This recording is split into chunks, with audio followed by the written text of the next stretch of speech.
Hello guys, तो कैसे हैं आप सब। उम्मीद है कि आप सभी लोग बिल्कुल ठीक होंगे।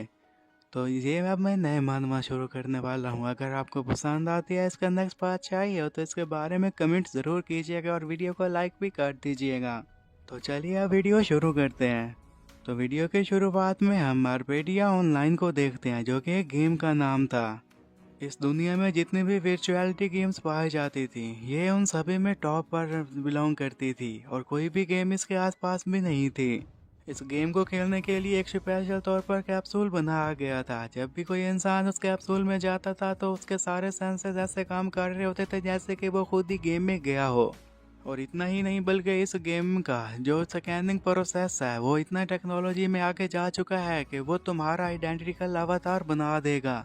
इसे नई आने वाली एआई टेक्नोलॉजी के साथ इस तरह पेयर किया गया है कि एनपीसी की बात की जाए या फिर मॉन्स्टर्स की बात की जाए तो वो यहाँ पर ऐसा बिहेव करते हैं जैसा कि रियलिटी में उनके साथ ऐसा कुछ हुआ हो। तो इसी गेम की वजह से हम यहाँ पर काफ़ी सारा फन कर सकते हैं और भी काफ़ी सारे इसी तरह के काम कर सकते हैं। ये गेम हमारी ज़िंदगी का भी एक हिस्सा बन चुकी है। और जो जो कोई भी इस गेम को खेल रहा था वो सारे के सारे यही कहने लग जाते हैं कि अगर आरपीडी ऑनलाइन गेम की बात की जाए तो ये कोरियन की एक ग्रेटेस्ट गेम है।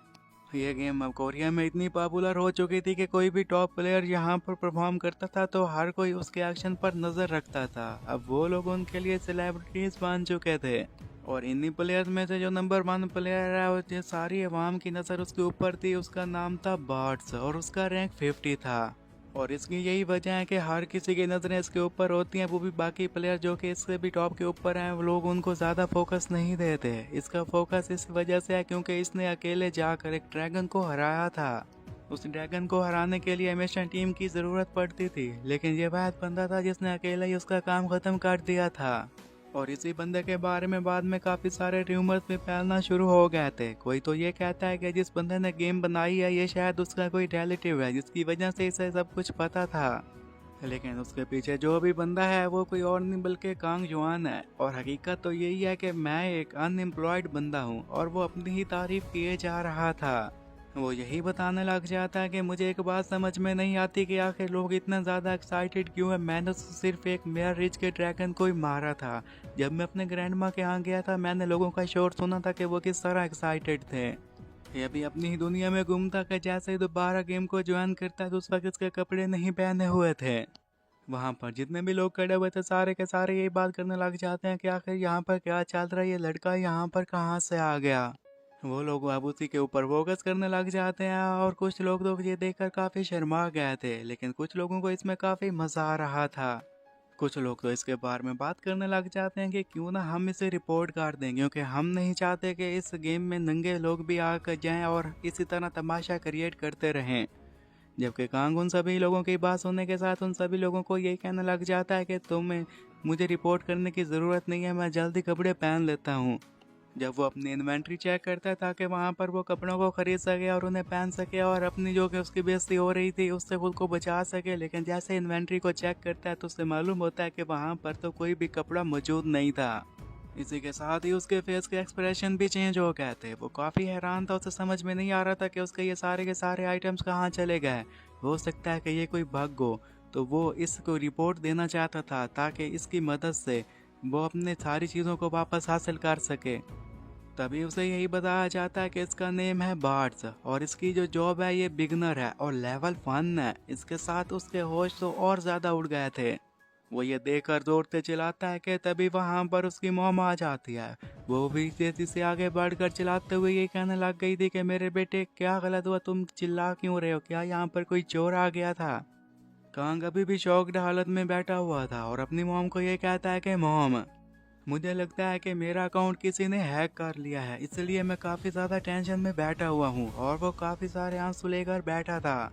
मॉम इतना सुनती है, इसी के साथ ही उसका पारा काफ़ी हाई हो जाता है और वो शेरनी की तरह चिल्लाते हुए कहने लग गई थी कि बस सिर्फ इतनी सी बात थी, तुमने मुझे बुला लिया और तुम रो रहे हो। जब तुमने कॉलेज को ड्रॉप किया था तो मुझे कहा था कि तुम सब कुछ संभाल लोगे, तब तुम्हें क्या हो गया।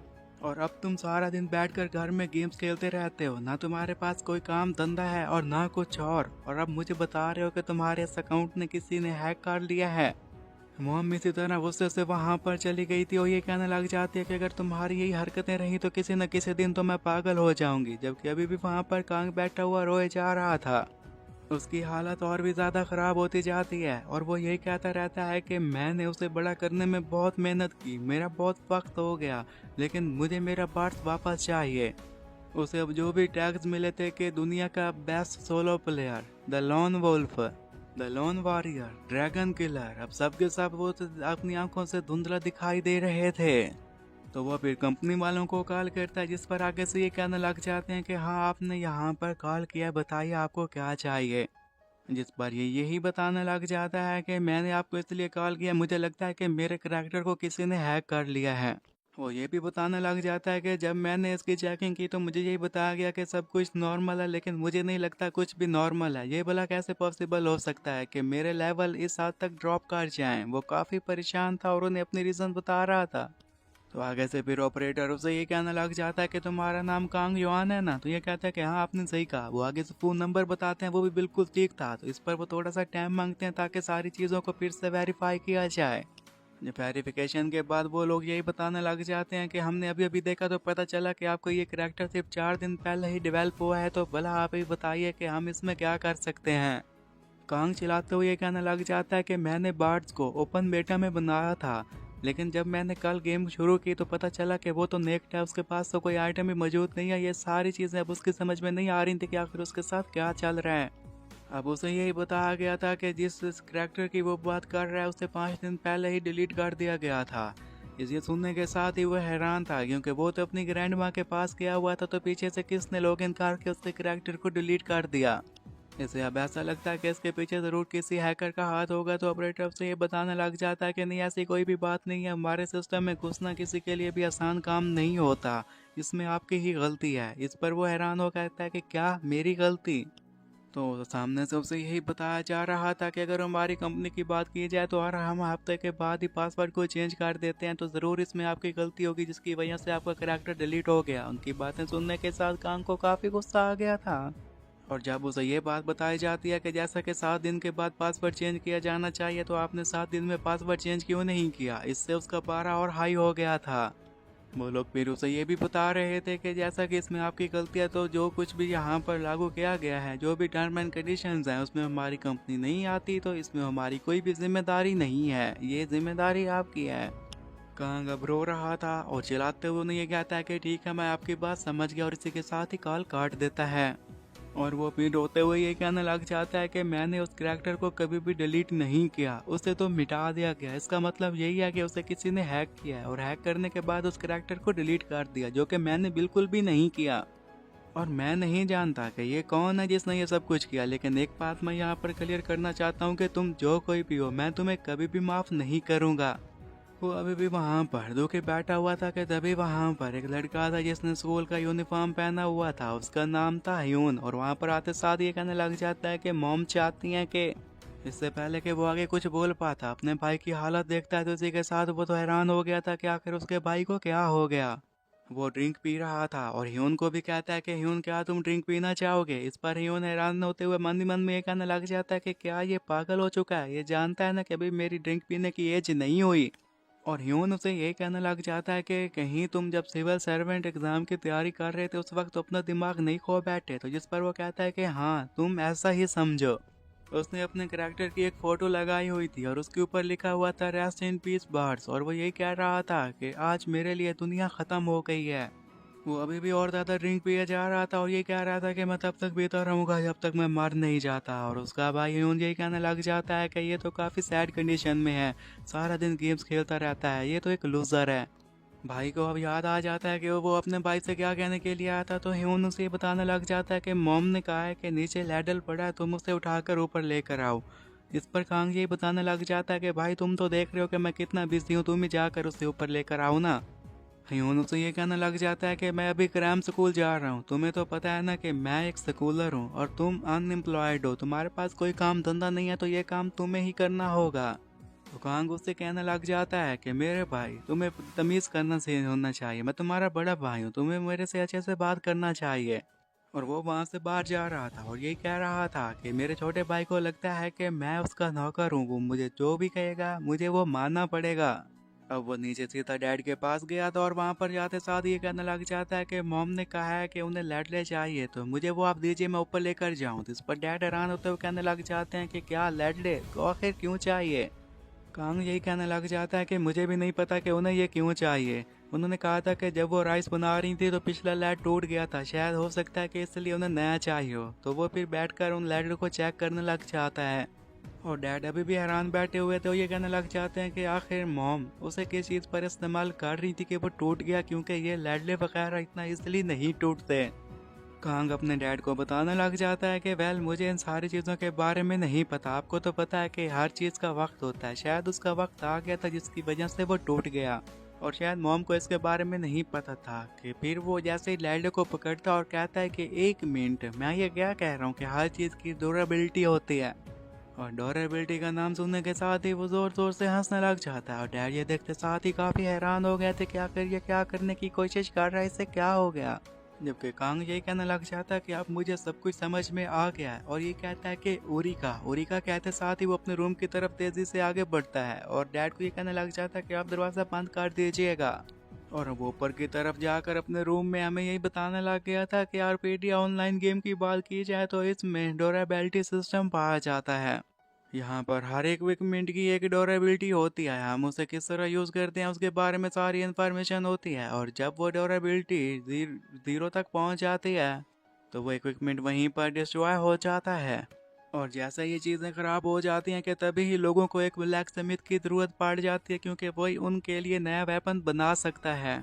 और इतना ही नहीं, अगर तुम्हारा लेवल काफ़ी हाई हो, तुम जिस ब्लैक स्मिथ के पास जाते हो तो उसका भी लेवल हाई होना ज़रूरी होता है, तभी वो तुम्हारे इक्विपमेंट को दोबारा से जोड़ पाएगा।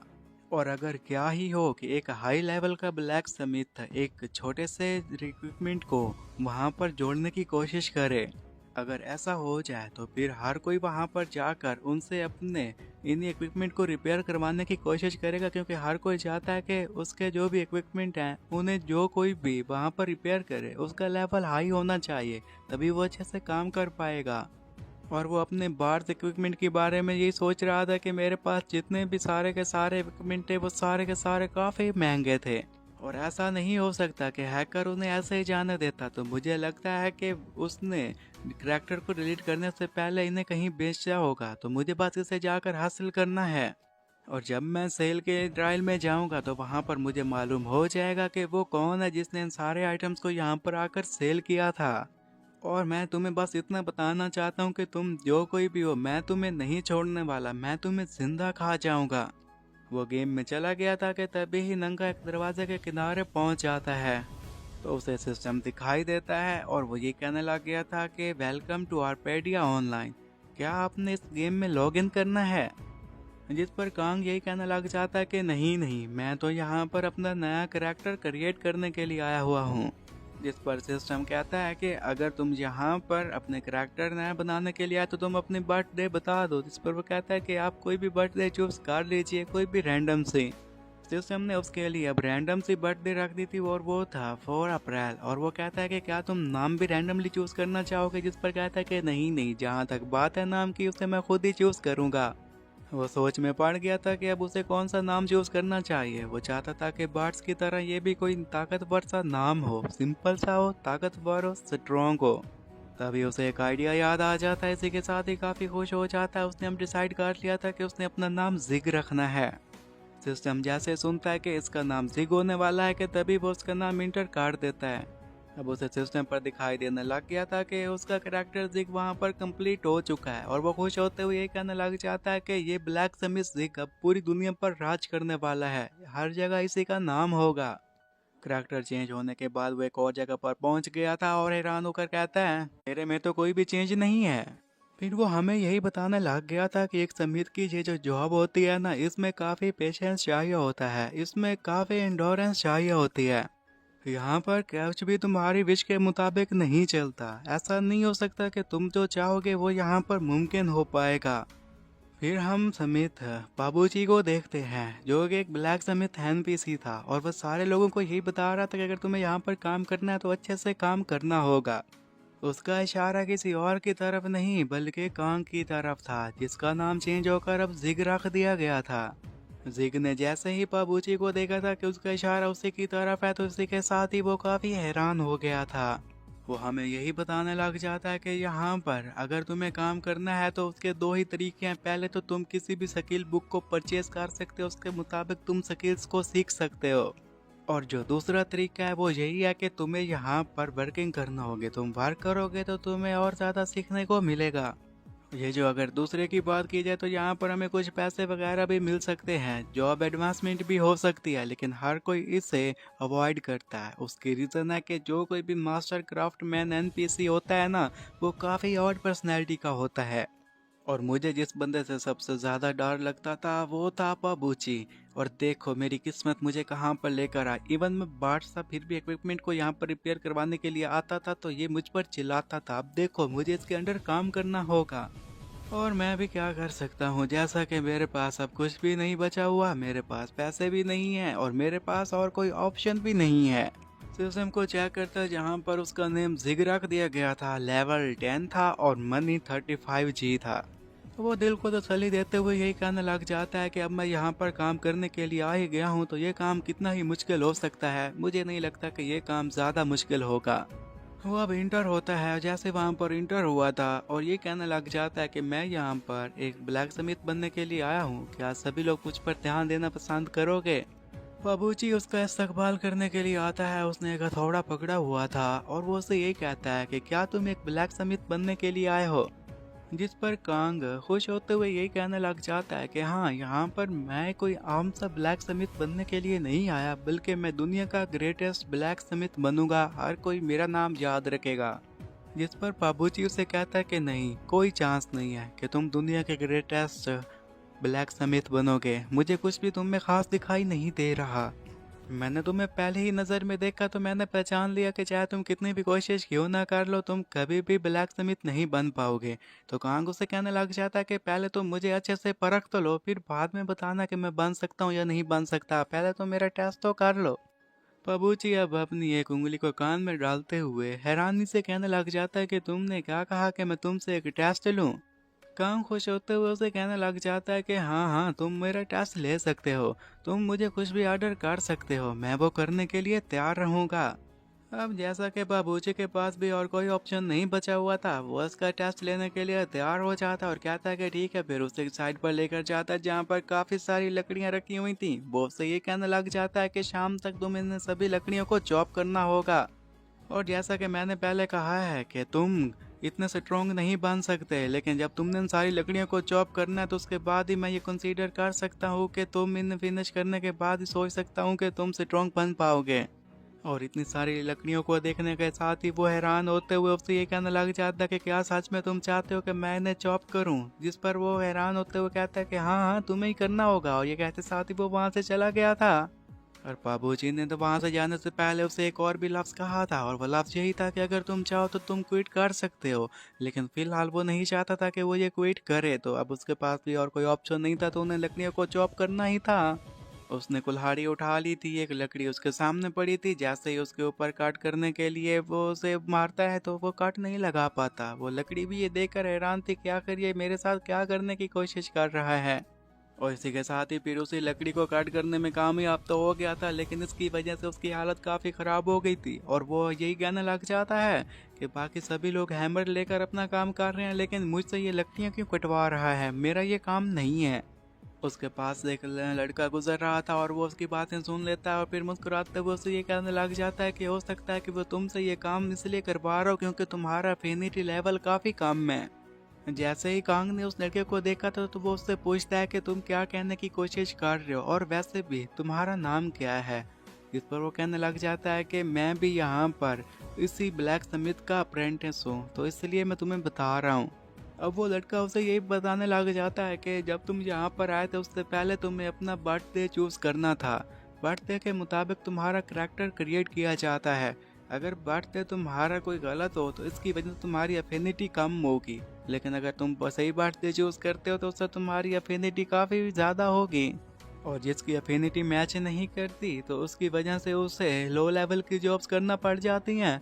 तभी उसे ये बात याद आ गई थी जब उसने सिस्टम को कहा था कि तुम मेरे लिए कोई भी रैंडम सी डेट पिक कर लो। वो अब इस बात को लेकर काफ़ी पछता रहा था और ये कह रहा था कि बर्थडे तो काफ़ी इंपॉर्टेंट होती हैं, तो मैंने ये मिशन मिस कैसे कर दिया। और वही लड़का जो कि बाल्टियां उठाकर चल रहा था, वो भी हैरान होते हुए उसे ये कहने लग जाता है कि मैं भी सबकी वजह से काफ़ी स्ट्रगल कर रहा हूँ, क्योंकि मैंने भी सही बर्थडे को चूज़ नहीं किया था और तुम भी अब ऐसा ही करोगे। और इतना सुनने के साथ ही अब तो कान की हालत ख़राब हो गई थी और वो यही कहने लग जाता है कि मुझे सबके बारे में कुछ भी नहीं पता था, तो क्या अब मैं अपना नया करैक्टर बना लूँ। हो सकता है कि नया करैक्टर को मैं सही से चूज़ करूँ और उससे अफिनिटी भी मैच हो जाए और मैं स्ट्रॉन्ग बन जाऊँ। और फिर अपने इसी फैसले पर पछताने लग जाता है और ये कहने लग जाता है कि मुझे अब सख्त मेहनत करना होगी, क्योंकि अगर मुझे वो वाला ऑप्शन दोबारा चूज़ करना है तो मुझे लेवल 10 पर जाना होगा, जिसके लिए मुझे और भी ज़्यादा मेहनत करना पड़ेगी। अब मुझे इसी पर फोकस करना होगा और इसी को अच्छे तरीके से निभाना होगा। और यहाँ पर जितनी भी लकड़ियाँ पड़ी हुई हैं, अगर मैं इन सारी लकड़ियों को चॉप करने में कामयाब हो गया तो हो सकता है कि वो मुझे एडवांस में भेज दे।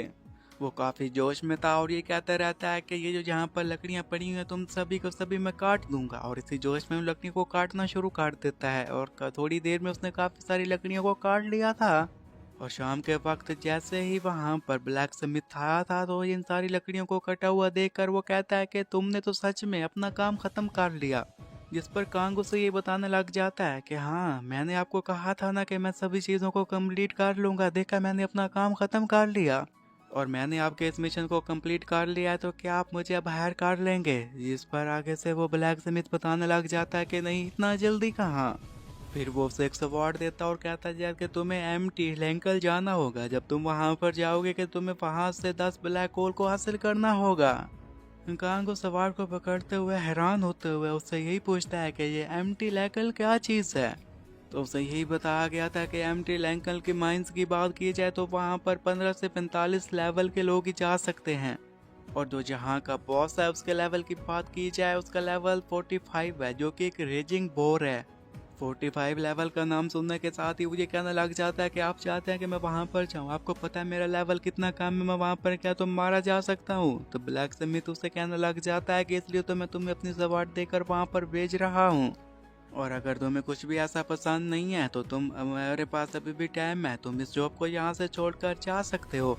तो इस पर वो मन ही मन में ये कहने लग जाता है कि मुझे यकीन नहीं आ रहा कि मैंने अपनी अफिनिटी को इतना लो क्यों चूज़ किया कि मुझे अब इस पोबैट्सी की बातें सुननी पड़ रही हैं। और फिर जैसा कि उसके पास और कोई ऑप्शन नहीं था तो वो अपना हाथ आगे बढ़ाकर ये कहने लग जाता है कि ठीक है, अपनी सवार मुझे तो मैं वहाँ पर जाऊँगा।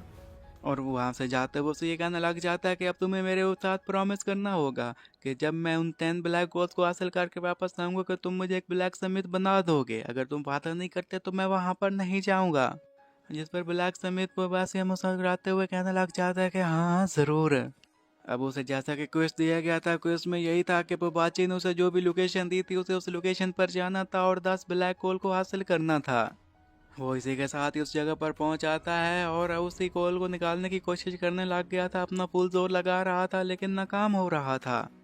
वो खुद को समझाता है, कहता है कि ये कोई यहाँ पर फोर्स वगैरह में यूज़ करके इन चीज़ों को हासिल नहीं कर सकता, मुझे यहाँ पर अच्छे से काम करना होगा, काम डाउन होना होगा और अपने दिमाग का यूज़ करना होगा।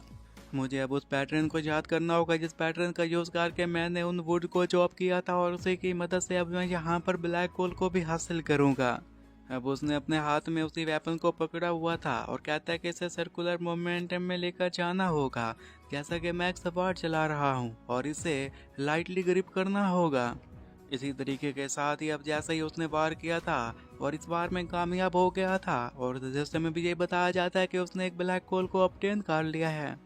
ब्लैक होल को हासिल करने के साथ खुश होते हुए वो ये कहने लग जाता है कि मेरा यहाँ पर 2 सालों का एक्सपीरियंस काम आ रहा है, अब मुझे ऐसे ही काम करना होगा और जल्द से जल्द अपने इस मिशन को कंप्लीट करना होगा, क्योंकि अब उससे रहा नहीं जा रहा था कि वो जल्द से जल्द ब्लैक स्मिथ की पोस्ट पर पहुंच जाए।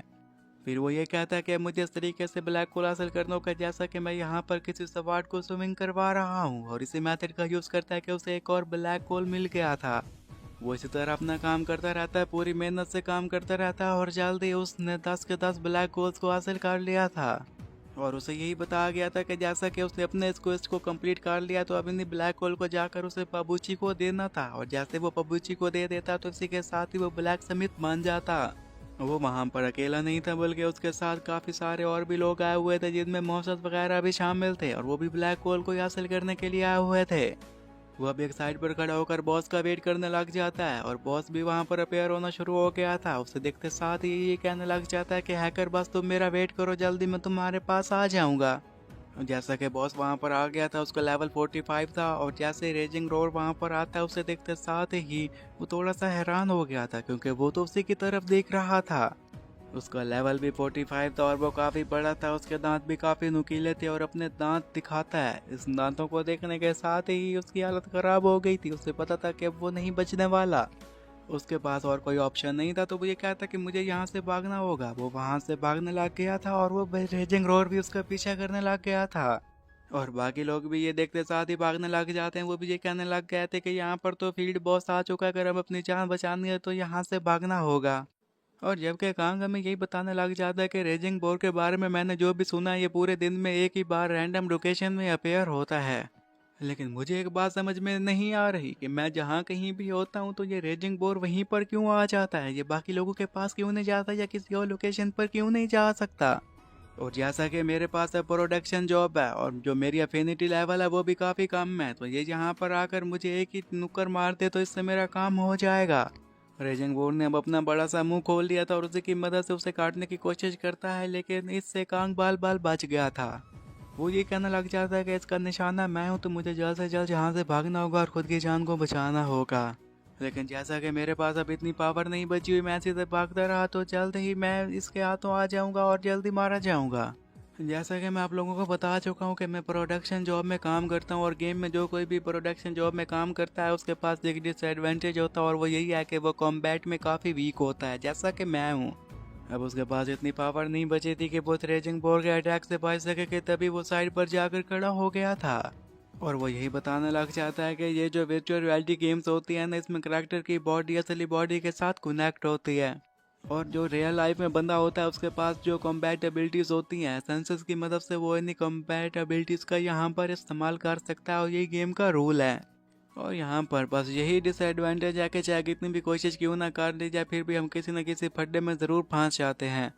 अब जैसा कि उसके पास भी और कोई ऑप्शन नहीं था, तो वो अपनी स्वॉर्ड निकाल कर ब्लैक उसी रेजिंग रोड पर अटैक करने का डिसाइड करता है।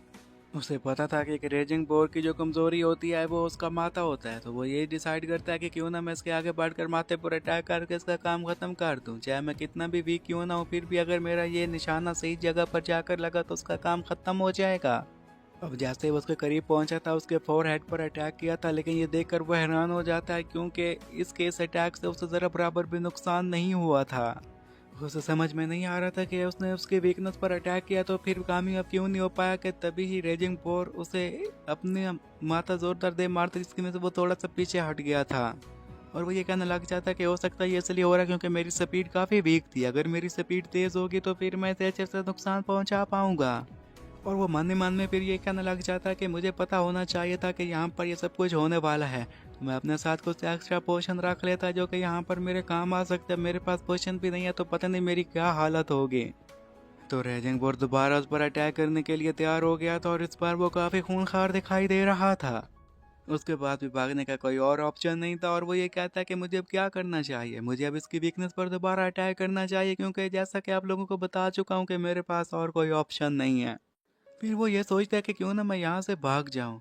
तभी वो कहता है कि नहीं, मैं यहाँ से नहीं भाग सकता। अगर मैं एक रेजिंग बोर से ही डर के मारे यहाँ से भाग गया तो मेरी क्या इज्जत रह जाएगी। मैं जैसा कि बादशाह, जो एक करैक्टर होता है वो टेम्परेरी चेंज हो सकता है, लेकिन जो करैक्टर की क्लास होती है वो परमानेंट होती है, वो कभी चेंज नहीं हो सकती, और मुझे इसी बात का यहाँ पर अच्छे से यूज़ करना होगा। जैसे वो अटैक करने के लिए आगे बढ़ता है तो उसे ये मालूम होता है कि उसके पास इनसफिशिएंट स्टैमिना है, उसे कुछ फूड वगैरह खाना होगा तभी उसके पास ताकत आएगी। इससे उसे मालूम हो गया था कि उसकी ताकत काफ़ी लो हो चुकी है, तो वो हैरान था और कहता है कि अब मैं क्या करूं। रेजिंग बोर उसके काफ़ी करीब था कि तभी साइड से एक एरो लगती, जिसकी वजह से वो रेजिंग बोर एक साइड पर जाकर गिरता है। और वो ये भी यही कहने लग गया था कि एक एरो, ये एरो इसने किस पे ऊपर चलाई। इस एरो की वजह से अब रेजिंग रोर का वहां पर हॉर्न भी टूट गया था, और इसकी वजह से वो रोने लग जाता है।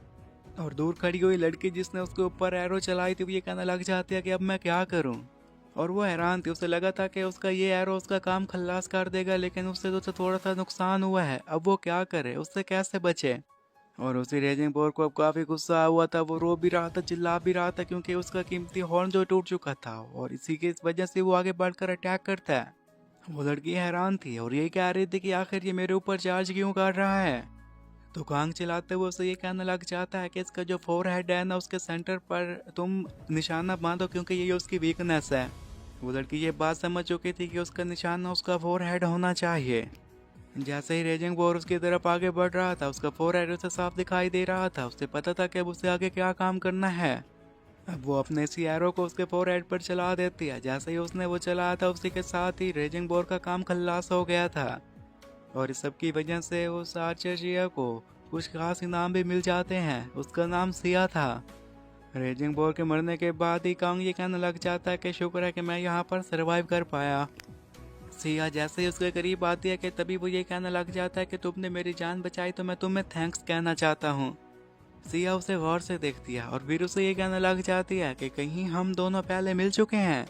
और यहीं पर ये एपिसोड खत्म हो जाता है।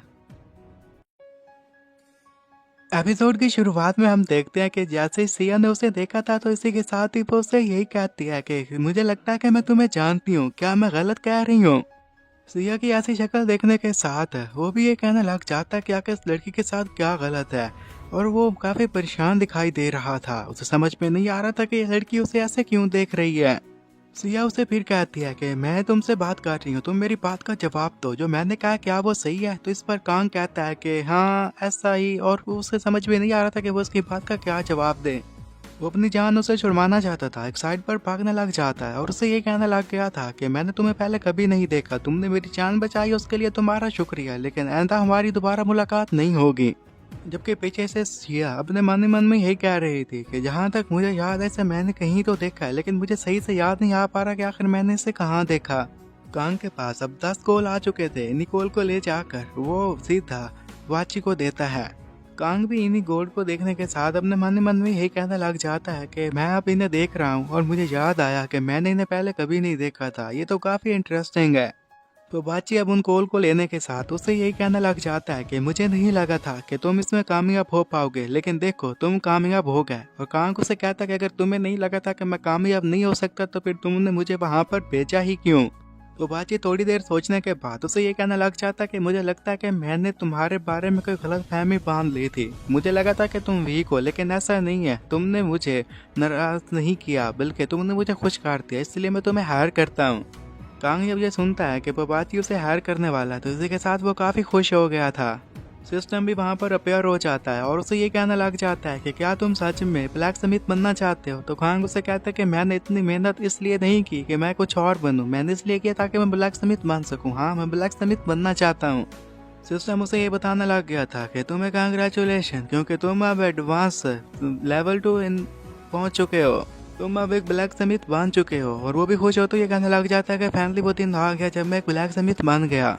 और ब्लैक स्मिथ पे भी काफी सारे लेवल थे, जिनमें 1 to 3 रैंकर था, 4 to 5 इंटरमीडिएट ब्लैक स्मिथ होते थे, 6 to 7 लो ब्लैक स्मिथ और 8 to 9 वाले ग्रीनी। और वो ये कहता है कि एक दिन मैं जरूर टॉप पर जाऊंगा और हर लोग मेरे पास ही आएंगे। वो बातचीत जब देखता है कि ये तो मन ही मन में बातें किए जा रहा है, उसे ये कहने लग जाता है कि तुम खुद से क्या बातें कर रहे हो, हमें यहाँ से जाना होगा। जिस पर वो कहता है कि हाँ हाँ ठीक है, मैं भी तुम्हारे पीछे पीछे आ रहा हूँ, तुम आगे चलो। और वो ये भी कहने लग जाता है कि हैकर बस तुम मेरा इंतजार करो, जल्दी मैं तुम्हारे पास पहुँच आऊँगा। वो अब काम पर जा चुका था, वहाँ पर बैठकर सवाल बनाने लग जाता है। इसमें उसका काफी मेहनत लग रही थी, पूरा दिन हो जाता है। उसने सवाल का एक पीस बनाया था, उसे देखते साथ ही खुश होकर ये कहने लग जाता है कि लगता है कि यहाँ पर सिर्फ मैं ही टैलेंटेड ब्लैक स्मिथ हूँ, मैं जल्दी कामयाबी की सीढ़ियों पर चढ़ जाऊंगा और ऊपर पहुंच जाऊंगा। तो बाची वहाँ पर आता है, उसके इस पीस को देखता है और कहता है कि तुम ये क्या बकवास कर रहे हो। अगर ऐसे ही चलता रहा तो मुझे नहीं लगता कि तुम किसी पत्ते को भी काट पाओगे। तुम्हें तो एक सवाट बनानी है और मुझे नहीं लगता कि तुम सवाट बना पाओगे। अगर तुम नहीं बना सकोगे तो तुम्हें इसके पैसे भी नहीं मिलेंगे। जिस पर भी कहने लग जाता है कि अभी भी तो मैंने काम शुरू किया है, तो मुझे लगता है कि आप थोड़ा सा और टाइम दीजिए, मैं अच्छा काम करूंगा। तो बाजी वहां से जाने से पहले उसे ये कहने लग जाता है कि मुझे 30 अवार्ड्स बना कर देना, अगर उनमें से एक भी खराब निकली तो मैं तुम्हें फिर फायर कर दूंगा, तुम्हें यहाँ पर फिर काम करने का कोई हक नहीं है। वो बाची तो वहां से चला गया था, तो पीछे से कांग रोते हुए ये कहने लग जाता है कि तुम एक स्टूपिड डो, गंजे आदमी, तुमने मेरी जिंदगी अजाब बना कर रख दिया है। लेकिन मैं तुम्हें ये बात बताना चाहता हूँ कि वास्तव में इंतज़ार करो, मैं दुनिया की बेहतरीन सवार बना कर रहूँगा। फिर उसने एक छोटी सवार बना ली थी और उसे देखते साथ ही ये कहने लग जाता कि मुझे इसमें तो कुछ गड़बड़ नज़र आ रही है, लेकिन समझ में नहीं आ रहा था कि आखिर इसमें क्या गड़बड़ है। वो शॉर्ट सवार बनाने की कोशिश तो कर रहा था, लेकिन उसे सही से नहीं बना पा रहा था। इसकी वजह से उसकी हालत ख़राब होना शुरू हो जाती है। उसे समझ में नहीं आ रहा था कि वो ऐसा क्या करे कि वो एक अच्छी शॉर्ट सवार बना ले। और उसने जो शॉर्ट सवार्ड्स बनाई थी उसके बारे में सिस्टम भी उसे ये बता रहा था कि ये तो एक चीप शॉर्ट सवार्ड है, ये लो क्वालिटी की है। एक ब्लैक स्मिथ जो इसे बनाता है, इसका यूज़ करना काफ़ी मुश्किल होता है। तो उसे मालूम हो गया कि वो भी जो भी शॉर्ट सवार्ड्स बना रहा है वो चीप क्वालिटी की हैं। और इन्हीं सवार्ड्स को देखने के साथ वो ये भी कहने लग जाता है कि अगर ऐसा ही चलता रहा तो जैसा कि मैं सोच रहा हूँ कि वो वाची को मज़ा चखाऊंगा, लेकिन मुझे नहीं लगता कि मैं उसे कभी भी मज़ा चखा पाऊंगा। खैर वो भी हार नहीं मानने वाला था। वो फिर से मेहनत करता है, शॉर्ट सवार्ड पर काम करता है कि उसे कुछ ब्लू लाइंस नज़र आना शुरू हो जाती हैं और इसे देखकर वो थोड़ा सा खुश हो गया था। और वो ये भी कहने लग जाता है कि ये जो मेरे हाथ में सवार्ड है, सिर्फ मुझे इस पर ब्लू लाइंस नज़र नहीं आ रही, बल्कि वहाँ पर जितनी भी शॉर्ट सवार्ड्स पड़ी हुई हैं मुझे उन सभी पर ब्लू लाइंस नज़र आ रही हैं। और हर सवार्ड पर जो भी ऊपर लाइंस वगैरह बनी हुई थी वो सारी की सारी काफ़ी डिफरेंट थी, एक दूसरे से मैच नहीं कर रही थी। वो वही शॉर्ट सवाल लेकर एक लड़के के पास जाता है और उसे दिखा रहा था, जिस पर वो लड़का ये पूछने लग जाता है कि आखिर तुम क्या करने की कोशिश कर रहे हो। वो जो लड़का सवाल बना रहा था ये उसकी सवाल चेक करने लग जाता है और ये कहने लग गया था कि यहाँ पर इतनी सारी लाइंस हैं, मुझे समझ में नहीं आ रहा था कि ये ऐसी सवाल कैसे बना पा रहा है। जबकि वो लड़का ये कहने लग जाता है कि तुम मेरी सवाल वापस करो, तुम इसे क्यों देख रहे हो। जिस पर कांग सवाल उसके सर की तरफ बढ़ाता है और लड़का ये कहने लग जाता है कि तुम्हारे साथ क्या गलत है, तुम मेरे साथ ऐसा बिहेव क्यों कर रहे हो। कांग उसे कहता है कि ये जो तुम्हारी सवार के ऊपर ब्लू लाइंस लगी हुई हैं, क्या तुम्हें ये नजर नहीं आ रही। तो जिस पर वो ये कहने लग जाता है कि तुम एक फ्रीक हो, तुम यहाँ से दफा हो जाओ और मुझे कोई भी लाइंस वगैरह नजर नहीं आ रही और मैं नहीं चाहता कि तुम मेरी सवार को इस तरह टच करो। कांग दोबारा से उस सवार को गौर से चेक करता है और फिर उसी लड़के की तरफ फेंकते हुए कहने लग जाता है कि मुझे भी नहीं पता कि ये लाइंस यहाँ पर क्यों है, मुझे जाकर अपने क्विज को कंप्लीट करना होगा। और फिर वो वहाँ से चला गया था। तो उसे क्विज भी मिल गया था। उस क्विज के मुताबिक जैसा कि वो ब्लैक स्मिथ बन चुका था तो उसे पता होना चाहिए कि किस तरह चीज़ों को रिपेयर करना है। और वैसे भी उन्हें पोबाची को भी तो दिखाना था, उसके पास 5 एक्सेस थे और उसने उसे रिपेयर करना था। वो अपनी जगह पर जाकर बैठ जाता है। उसके पास एक एक्स पड़ा हुआ था। ऊपर लाइंस देखता है जो कि अब रेड थी। पहले वाली सवार के ऊपर ब्लू लाइंस देखी थी, अब उसे रेड लाइंस दिखाई दे रही थी। वो अपना हथौड़ा उठाता है और ये कहने लग जाता है कि मुझे अब इसे हथौड़े से मारना होगा और देखना होगा कि ये लाइंस यहाँ से डिसअपेयर हो जाती हैं। मुझे लगता है कि जब ये लाइंस यहाँ से चली जाएंगी तो ये रिपेयर हो जाएगा। उसने जैसे ही एक्स पर हथौड़ा मारा था उसी के साथ ही वो एक्स टूट जाता है और सिस्टम उसे ये बता रहा था कि तुमने रिपेयरिंग में फेल हो गए हो। वो हैरान होते हुए अपने हथौड़े को देखता है, उस एक्स को देखता है और फिर रोते हुए कहने लग जाता है कि लगता है कि मेरे में ये भी टैलेंट नहीं है कि मैं किसी चीज़ को रिपेयर कर सकूँ। फिर जब वो एक्स को गौर से देखता है तो उसे मालूम होता है कि उस एक्स को जितना भी डैमेज हुआ था और जो वो रेड लाइंस देख रहा था वो बिल्कुल उसे मैच कर रहे थे। इससे उसे ये बात मालूम हो गई थी कि रेड लाइंस से मालूम हो सकता है कि ये कितना डैमेज है। अब उसे काम करते हुए कुछ दिन हो चुके थे। कुछ दिनों के बाद ही वहाँ पर पोबाची आ जाता है और आते साल ये कहने लग जाता है कि ज़ीक तुम कहाँ पर हो, तुमने मुझे कहा था कि तुम 30 शॉर्ट सवार्स बना कर दे दोगे, लेकिन काफ़ी सारे दिन हो गए तुम अभी तक मेरे पास वो सवार्स लेकर नहीं आए। वो उसे ढूंढ रहा था कि तभी वो उसे कोने में पड़ा हुआ मिल जाता है। तो पोबाची उसके पास आते हुए कहने लग जाता है, वो अच्छा तो तुम यहाँ पर हो, तुमने जो मेरे साथ प्रॉमिस किया था, क्या तुमने अपना प्रॉमिस पूरा किया? क्या तुमने वो सवार्स बना ली जो तुमने मुझे कहा था कि तुम बना कर दोगे? और इतना ही नहीं बल्कि मुझे ये भी उम्मीद है कि रिपेयर ट्रेनिंग भी तुम्हारी कंप्लीट हो गई होगी, क्या वो भी तुमने कंप्लीट कर ली? फिर वो जैसे उसके करीब जाता है, उसके टेबल पर रखे हुए सवार्स को देखता है, इसी के साथ काफ़ी हैरान हो जाता है और ये कहने लग जाता है कि सच में ये तो काफ़ी अच्छी सवार्स हैं। वो गौर से उन सारी सवार्स को देख रहा था और वहीं पर खड़ा हुआ फिर कांग उससे ये कहने लग जाता है कि क्या ये सारी की सारी सवार्स अच्छी हैं, मैंने इन्हें सही से बनाया ना, क्या आप अब इससे खुश हैं? और कांग हमें यही बताने लग जाता है कि मैंने एक शॉकिंग फैक्ट को जान लिया था जब मैं प्रोड्यूस कर रहा था और इन सारी चीज़ों को रिपेयर कर रहा था। वो पहले ब्लू लाइंस के बारे में बताता है कि ये जो ब्लू लाइंस होते हैं इसका मतलब है कि जब हम किसी चीज़ के ऊपर हैमर लगाते हैं तो उस वक्त ब्लू लाइंस बन जाते हैं। और इन्हीं ब्लू लाइंस का इस्तेमाल करके इनके ऊपर हैमर लगाकर हम किसी भी चीज़ को रीशेप कर सकते हैं। और इन लाइंस के दरमियान जितना गैप होगा उतनी ही अच्छी क्वालिटी की हम चीज़ें बना सकते हैं। फिर वो हमें रेड लाइंस के बारे में बताने लग जाता है। वो यही बता रहा था कि जब हम किसी चीज़ को रिपेयर करने की कोशिश करते हैं, उसके ऊपर हैमर की मदद से क्रैक लगाते हैं, तो वहीं पर ये रेड लाइंस अपीयर हो जाती हैं। और जो मैंने थ्योरी बनाई है उस थ्योरी के मुताबिक मुझे इन रेड लाइंस का ख्याल रखना है। अगर मैं इनका ख्याल रखूंगा तो मैं किसी भी चीज़ को कम्प्लीटली फिक्स कर सकता हूँ। यही ब्लू लाइंस और रेड लाइंस मेरे लिए चीट कोड का इस्तेमाल कर रही हैं। इन्हीं का यूज़ करके मैं वहाँ पर चीज़ों को अच्छे से बना पा रहा हूँ। पता नहीं मैं इसके लिए कितनी रातों तक जाकर रहा हूँ, तब जाकर मैंने अपने इस काम को कंप्लीट किया है। लेकिन मेरा ये वक्त ज़ाया नहीं गया, बल्कि मैंने इससे कुछ सीखा है और अपनी इसी मेहनत की वजह से मैंने एक इनक्रेडिबल एबिलिटी को हासिल कर लिया है। बाबूजी जो कि उसके पास खड़ा हुआ तब से ये कहने लग जाता है कि जिग तुमने अपने टेस्ट को पास कर लिया, तुमने अच्छा काम किया। जिग हैरान होते हुए ये कहने लग जाता है क्या सच में मैंने अच्छा काम किया? तो वो वाची कहता है कि हाँ तुमने अच्छा काम किया है। तुम जैसे जो लूसर होते हैं ना, वो हार मान जाते हैं और इस जगह को छोड़कर चले जाते हैं, लेकिन तुम वैसे नहीं निकले। तुमने मुझे सच में काफ़ी हैरान कर दिया, तुमने अच्छा काम किया। कांग को पता था कि उसकी ऐसे बाकी भी लूजर होते हैं और वो ये पूछने लग जाता है क्या मेरे जैसे किसी और लूजर ने भी इस टेस्ट को पास किया था? तो जिस पर पबोची ये कहने लग जाता है कि नहीं नहीं, तुम अकेले बंदे हो जिसने इस टेस्ट को पास किया, बाकी तो बेचारे इतनी मेहनत नहीं कर सकते थे और यहाँ से भाग जाते थे। कांग के ध्यान में अभी लाइंस वाला सवाल था। वो ये पूछता कि क्या उनमें से किसी ने कहा था कि किसी को लाइंस नजर आती हैं? जिस पर पबोची ये कहने लग जाता है कि तुम ये किसके बारे में बात कर रहे हो, मुझे कुछ भी समझ में नहीं आ रहा। कांग उसे कहता है कि आपने मुझे इतना बता दिया, इसके लिए आपका बहुत बहुत शुक्रिया। और अपने मन में ये कहने लग जाता है कि मुझे लगता है कि ये मेरे पास एक हिडन अचीवमेंट है, ये किसी और के पास नहीं थी और इसका इस्तेमाल मैं अच्छे से करूँगा। वो थोड़ा सा अपना ज़हन लड़ाता ही जानना चाहता था कि किसी वीक वास्ट अफिनिटी वाले लड़के ने एक अच्छे रैंक को हासिल किया था, लेकिन मुझे ऐसा याद नहीं आ रहा कि ऐसा कोई भी लड़का है जिसे मैं जानता हूँ जो कि वीक हो और फिर रैंक 1 पर पहुँच चुका हो। मैं अकेला ही ऐसा बंदा हूँ। इसी सोच के साथ ही उसके चेहरे पर मुस्कुराहट आ जाती है और वो ये कहने लग जाता है कि लगता है कि अब मेरे दिन संवरने वाले हैं, अब मैं दुनिया में अपना नाम कमाने वाला हूँ। तभी हम देखते हैं कि अब कांग सो रहा था तो वो अपने ड्रीम में ये देखता है जहाँ पर पवाची बार्ट से बात कर रहा था और उससे कह रहा था कि क्या तुम्हें पता है कि तुम अकेला क्यों रहना चाहते हो? अब कांग को समझ में नहीं आ रहा था कि वो उसे क्या जवाब दे, तो उसे कुछ स्कूल के सीन याद आ जाते हैं जहाँ पर सारे बच्चे उसे काफ़ी बुलिया किया करते थे, उसका काफ़ी मजाक उड़ाया करते थे। उन स्टूडेंट्स को एक बार देखने के साथ ही उसे आँख खुल जाती है और वो ये कहने लग जाता है कि शुक्र है कि ये ख्वाब था, वरना अब तक तो मेरा क्या असर हो चुका होता। इतना ज़्यादा काम करने की वजह से वो काफ़ी थक चुका था और ये कहने लग जाता है कि मुझे बच्चे से नींद आ रही है और डैड को पता नहीं क्या काम था कि उस सिलसिले में वो वहाँ से चले गए और मुझे स्टोर पर अकेला छोड़ कर इमा जहाँ पर कोई ग्राहक भी नहीं है। उसके फ़ोन पर रिंग बज दिया है, वो नंबर चेक करता है और कहता है कि वेल मुझे नहीं पता कि ये नंबर किसका है, क्योंकि इससे पहले इस नंबर से मुझे कभी भी कोई कॉल रिसीव नहीं हुई। लेकिन फिर उसके पास भी और कोई ऑप्शन नहीं था तो वो इसी के साथ ही फ़ोन को उठा लेता है। जैसे ही उसने यस पर क्लिक किया था तो आगे से क्या बंदा बोलता है मेरा नाम है यांगो और मैं service manager eight dream max में कस्टमर हूँ, आपसे बात करनी है। तो वो समझता है कि शायद ये उसको फजूल बात करना चाहता है, कहता है कि ठीक है फिर गुड बाय। जब यांग उसे ये कहने लग जाता है कि आपने कुछ दिन पहले कॉन्टैक्ट किया था कि आपका अकाउंट हैक हो चुका है, क्या आप उसके बारे में जानना नहीं चाहेंगे? कांग अब खुश हो जाता है और कहने लग जाता है कि अगर आपने उस करैक्टर को लेकर मेरे से बात करने की कोशिश किया और आप ऐसा कर सकते हैं कि उसे आप दोबारा से रिस्टोर करते हैं, तो इससे और क्या खुशी की बात हो सकती है। यांग उसे बताने लग जाता है कि नहीं, हमारी पॉलिसी के मुताबिक हम किसी भी करैक्टर को रिस्टोर नहीं कर सकते। इतना सुनने के साथ कांग थोड़ा सा हैरान हो गया था और थोड़ा सैड भी हो गया था। यांग फिर उसे कहता है कि वेल मैंने डिसाइड किया कि इसके बदले में तुम्हें थोड़ा सा कंपनसेशन दे दूं।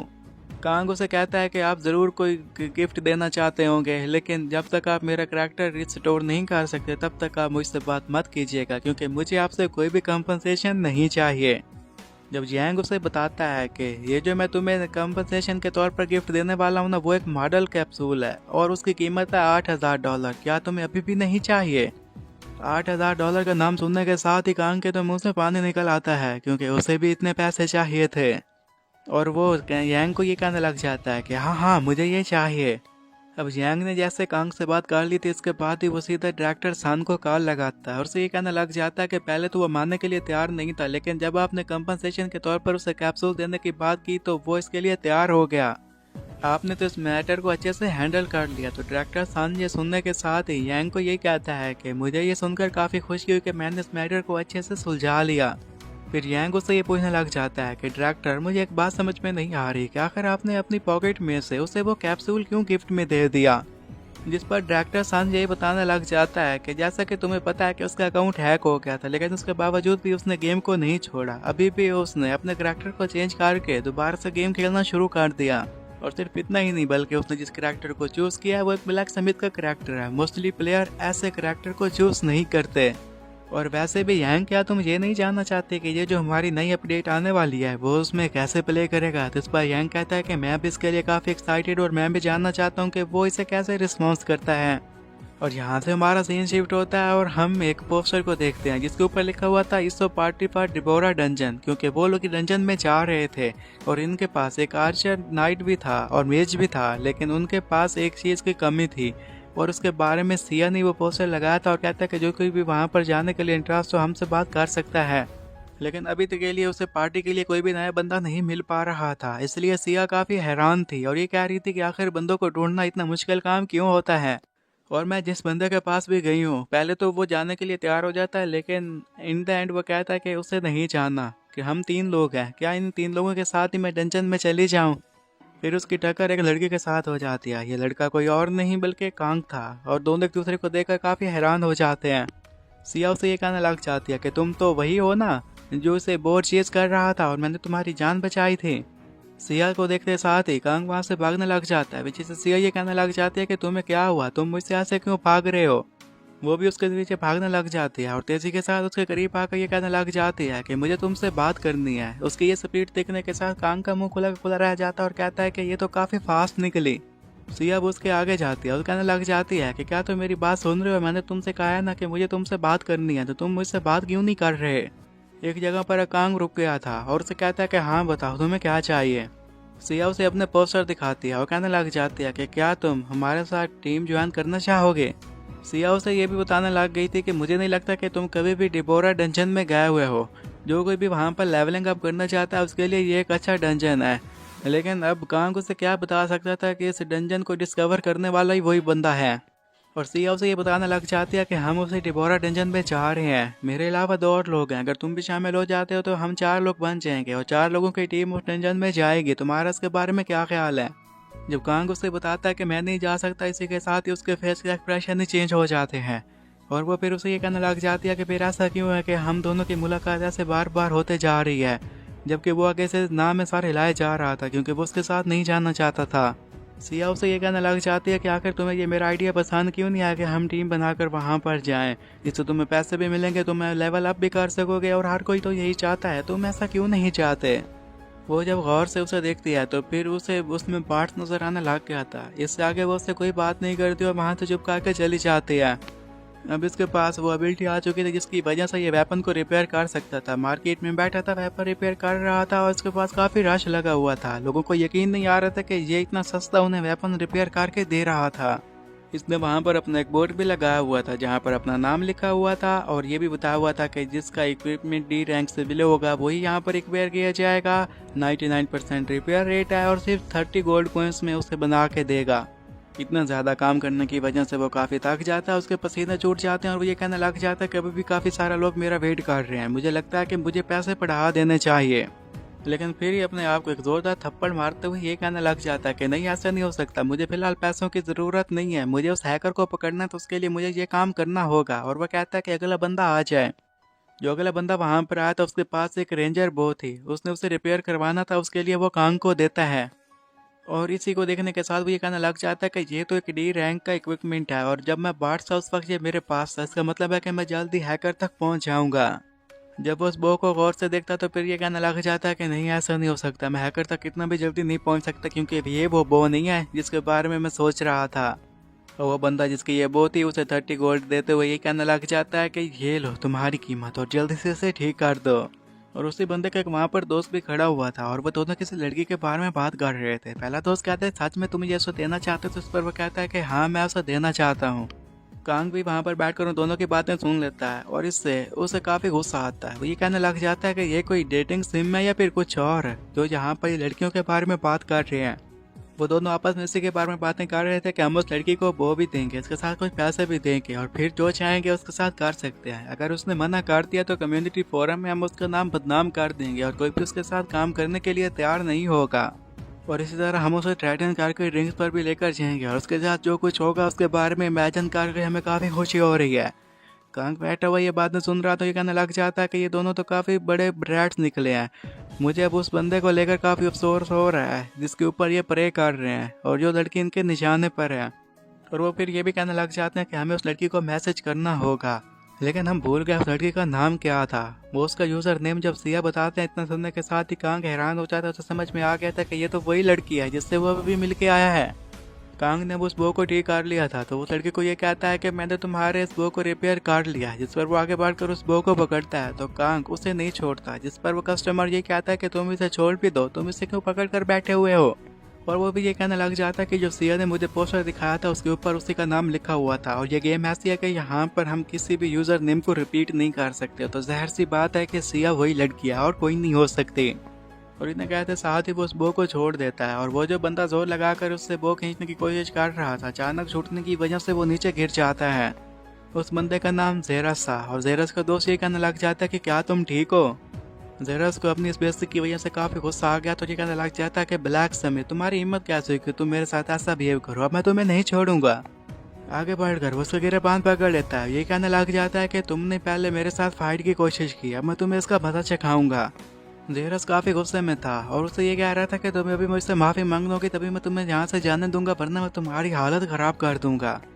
कि उसी भीड़ में से एक बंदा आगे बढ़ता और ये कहने लग जाता है कि अगर तुम्हारा रिपेयर हो चुका है तो तुम यहाँ से चले जाओ ना, यहाँ पर क्यों बाकी लोगों का टाइम वेस्ट कर रहे हो। और वो बंदा भी दिखने में काफी स्ट्रॉन्ग था और उसे ये कह रहा था कि यहाँ पर बाकी लोग भी वेट कर रहे हैं, तो जल्दी से तुम बाकियों का टाइम खोटा मत करो और यहाँ से दफा हो जाओ। और यहीं पर ये एपिसोड खत्म हो जाता है।